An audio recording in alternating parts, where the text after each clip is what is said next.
বন্ধুরা R15 version 4 এবং MT15 version 2 এই দুটোই একই কোম্পানির similar ইঞ্জিনওয়ালা bike.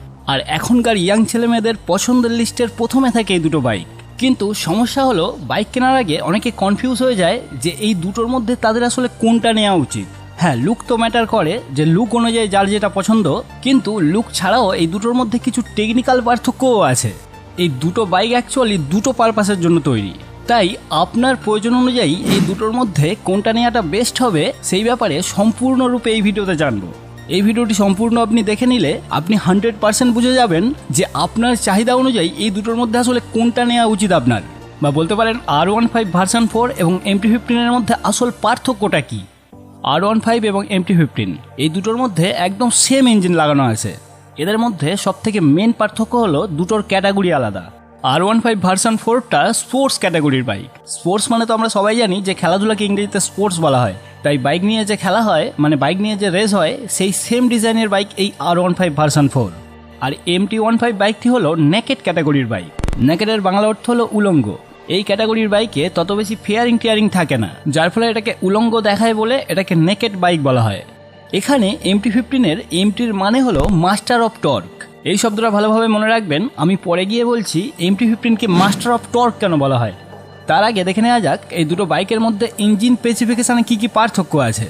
R15 version 4-এর maximum power হলো 18.4 PS 10,000 RPM-এ।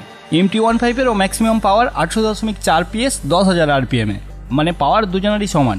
এরপর R15-এর ম্যাক্সিমাম টর্ক হলো 14.2 নিউটন মিটার 7,500 RPM-এ, এবং MT15-এর ম্যাক্সিমাম টর্ক হলো 14.1 নিউটন মিটার 7,500 RPM-এ। টর্কের বেলায় 0.1 নিউটন মিটার কম MT15-এ।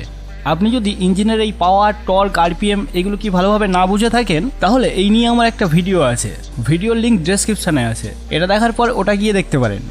এবারে বলি এই দুটোর মধ্যে বডিতে কি কি পার্থক্য আছে। বডির মধ্যে সবথেকে ইম্পর্টেন্ট জিনিস হলো সিট হাইট, কারণ এই সিট হাইট বেশি হওয়ার জন্যই অনেকে তার পছন্দের বাইক কিনতে পারে না। R15-এর সিট হাইট হলো 815 mm এবং MT15-এর সিট হাইট হলো 810 mm, মানে MT15-এর সিট হাইট R15-এর থেকে 5 mm কম।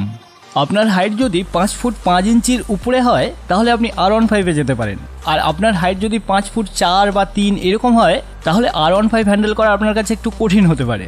MT নিলে একটু অ্যাডভান্টেজ পাবেন।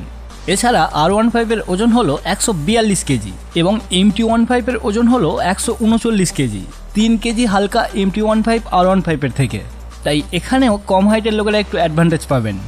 এরপরে যে পার্থক্যটা হলো সেটা হলো ওয়াইড, মানে চওড়া। R15 725 mm চওড়া এবং MT15 800 mm চওড়া। MT15 R15-এর থেকে 75 mm চওড়া বেশি, মানে অনেকটাই বেশি।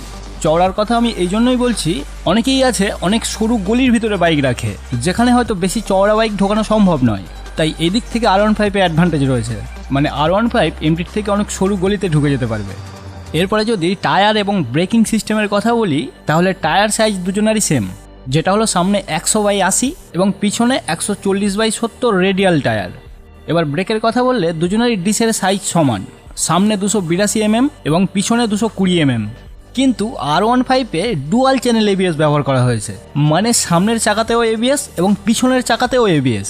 আর MT15-এ সিঙ্গেল চ্যানেল ABS ব্যবহার করা হয়েছে, মানে MT15-এ শুধু সামনের চাকাতেই ABS পাবেন, পিছনের চাকাতে ABS নেই, তাই সেফটির দিক থেকে দেখলে R15 MT থেকে অনেক এগিয়ে। এছাড়া R15 ভার্সন 4-এ কিছু অ্যাডভান্স ফিচার্স পাবেন যেগুলো MT15 ভার্সন 2-তে নেই, যেমন ট্রাকশন কন্ট্রোল, কুইক শিফটার।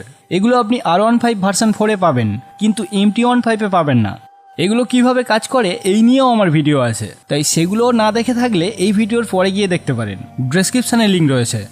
এবারে আসি মেন পয়েন্টে, মানে আসলে এই দুটো বাইক কোনটা কোন পারপাসের জন্য তৈরি। আগেই বললাম R15 একটা স্পোর্টস ক্যাটাগরির বাইক। স্পোর্টসে কি হয়, বাইক রেস হয়, মানে বাইকটাকে যে যত জোরে চালাতে পারে, তাই এই স্পোর্টস ক্যাটাগরির বাইকগুলো আসলে স্পিডের কথা মাথায় রেখে বানানো হয়। এই বাইকে ফুল ফেয়ারিং দেওয়া হয় এবং রাইডারকে সামনের দিকে একটু ঝুঁকে চালাতে হয়, মানে হ্যান্ডেলটা একটু নিচু থাকে।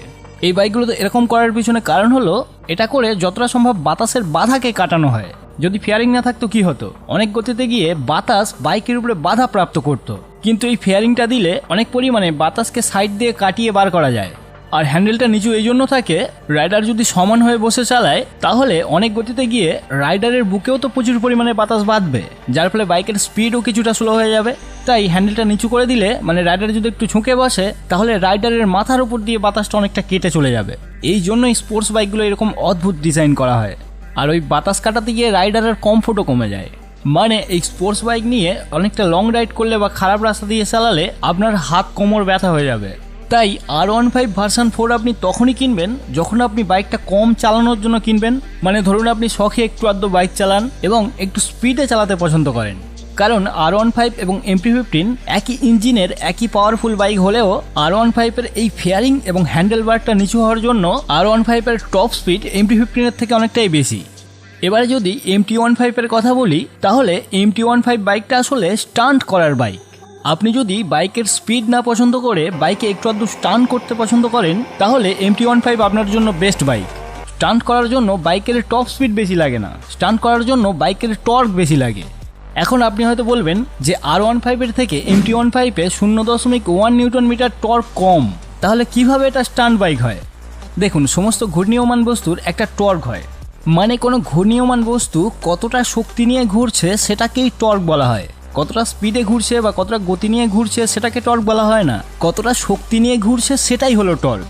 আর গাড়ির স্পেসিফিকেশন দেখার সময় যে টর্কের কথাটা আমরা শুনি সেটা আসলে ইঞ্জিনের টর্ক। মানে ইঞ্জিনের ভিতরে ক্রাঙ্কশাফটটা কতটা শক্তি নিয়ে ঘুরছে সেটার কথাই বলা হয়। সেখানে MT-15 এ R15 এর থেকে 0.1 নিউটন মিটার কম। 0.1 নিউটন মিটার মানে খুব সামান্য। মানে মোটামুটি বলতে পারেন MT-15 R15 এর ইঞ্জিনের টর্ক সমান, কিন্তু MT-15 এর চাকাতে R15 এর থেকে অনেক বেশি টর্ক আছে। একটা সিম্পল উদাহরণ দিয়ে বোঝাই, এটা আমি অনেক ভিডিওতে বলেছি, তবুও আবার বলছি। দেখুন, একটি চাকা ধরুন আরও একটা চাকাকে ঘোরাচ্ছে, সেটা চেন দিয়ে হতে পারে, বেল্ট দিয়ে হতে পারে, যা ইচ্ছা দিয়ে হতে পারে। এখানে যে চাকাটা ঘোরাচ্ছে তার সাইজ যদি যে চাকাটা ঘুরছে তার থেকে বাড়িয়ে যাওয়া হয় তাহলে যে চাকাটা ঘুরছে সেটা আরও স্পিডে ঘুরবে, কিন্তু তার টর্ক কমে যাবে, মানে ঘোরার ক্ষমতাটা কমে যাবে, কিন্তু ঘুরবে অনেক জোরে। এটা যত বড় করা হবে ওটা তত স্পিডে ঘুরবে, কিন্তু সাথে সাথে তার টর্কটাও ততটাই কমবে। আর এর ঠিক উল্টোটা, এটাকে যত ছোট করা হবে ওটা তত আস্তে ঘুরবে, কিন্তু সাথে সাথে তার টর্কটাও বেশি হয়ে যাবে, মানে ঘোরার ক্ষমতাটা বেশি হয়ে যাবে। ঠিক এই নিয়মটাই হলো R15 এবং MT-15 এর মধ্যে মেন পার্থক্য। আপনি যদি R15 এবং MT-15 এর পিছনের চেন পকেটের দিকে তাকান তাহলে দেখতে পাবেন MT-15 এর চেন পকেট R15 এর থেকে বেশ কিছুটা বড়। এই কারণেই R15 এবং MT-15 এর সেম ইঞ্জিন হলেও MT-15 এর চাকাতে অনেক বেশি টর্ক যায়। কারণ আমি একটু আগেই বললাম যে ঘুরছে তার সাইজ যদি বড় হয় তাহলে তাতে টর্ক বেশি যায় কিন্তু গতি কম যায়। আর ঠিক এই কারণের জন্যই MT-15 এর নাম মাস্টার অফ টর্ক, মানে টর্কের মাস্টার। শুধুমাত্র R15 এর থেকে এর পিছনের চেন পকেটটা বড় হওয়ার জন্য এর নাম MT। আপনি যদি এই MT-র চেন পকেট নিয়ে R15 এ লাগান তাহলে আপনি সেই R15কেই MT বলে ডাকতে পারেন। আর এই চেন পকেট বড় হলেই স্টান্ট করতে বেশি সুবিধা হয়, কারণ আমি আগেই বললাম যে স্টান্ট করার জন্য চাকায় টর্ক বেশি লাগে। ওই জন্য দেখবেন সমস্ত স্টান্ট রাইডাররা তাদের বাইককে স্টান্টের জন্য মডিফিকেশন করলে সবার প্রথমে পিছনের চেন পকেটটা পাল্টে বড় লাগায়, কিন্তু এটা করার সাথে সাথে আপনার বাইকের টপ স্পিড এবং মাইলেজ কমে যাবে। তাই আপনার কাছে যদি একটা MT-15 বাইক থাকে আর আপনি ধরুন অত স্টান্ট অত কিছু করেন না, আপনার টর্কের অত প্রয়োজন নেই, তাহলে আপনি R15 এর চেন পকেট লাগিয়ে নিতে পারেন। এটা করলে কি হবে, আপনার টপ স্পিড অনেকটা বেড়ে যাবে, আবার আপনার মাইলেজও লিটারে 2-3 কিলোমিটার বেড়ে যাবে। এছাড়া R15 এবং MT-15 এর মধ্যে আরও একটা বড় পার্থক্য হলো হ্যান্ডেলের। MT-তে অনেক বড় সাইজের টর্কি হ্যান্ডেলবার লাগানো হয়েছে, কিন্তু R15-এ ছোট ক্লিপ অন হ্যান্ডেলবার লাগানো হয়েছে। এই দুটো হ্যান্ডেলের একটা করে ভালো দিক আছে আবার একটা করে খারাপ দিক আছে। প্রথমে যদি MT হ্যান্ডেলের ভালো দিকের কথা বলি তাহলে এটা অফরোডে খুব ভালো পারফর্ম করে। মানে অফরোডে অনেক গাড্ডা কাটিয়ে কাটিয়ে চলতে হয়, সেখানেই MT হ্যান্ডেলে ভালো পারফর্ম করতে পারবেন। কিন্তু এর একটা খারাপ দিক হলো আপনি যদি ভালো রাস্তায় অনেক গতিতে চালান তখন এই হ্যান্ডেলে R15 এর মতো অত স্টেবিলিটি পাওয়া যায় না। এবার এই R15 এর হ্যান্ডেলের ভালো দিক হলো এটা ভালো রাস্তাতে অনেক স্পিডে চললেও হ্যান্ডেল খুব স্টেবল থাকে, কিন্তু অফরোড বা খারাপ রাস্তাতে আপনার অবস্থা খারাপ হয়ে যাবে। মানে সোজাভাবে বললে R15 এর হ্যান্ডেলটা একদম সোজা রেখে ভালোভাবে চালানো যায়, কিন্তু বেশি কাটিয়ে কাটিয়ে চালানো যায় না। তাই খারাপ রাস্তায় এই R15 নিয়ে বেশিক্ষণ চালালে আপনার হাত কাঁধ কোমর সব ব্যথা হয়ে যাবে, যেটা MT-15 হবে না। তো বন্ধুরা, এগুলোই হলো R15 এবং MT-15 এর মধ্যে বেসিক এবং মেন পার্থক্য। আমি যতটা সম্ভব সব পয়েন্টগুলোকে কভার করার চেষ্টা করেছি। এর মধ্যেও যদি কোনো কিছু মিস করে ফেলি তাহলে আপনি সেটা কমেন্ট করে জানাতে পারেন। তো বন্ধুরা, আজকে এই পর্যন্ত, দেখা হচ্ছে পরের ভিডিওতে।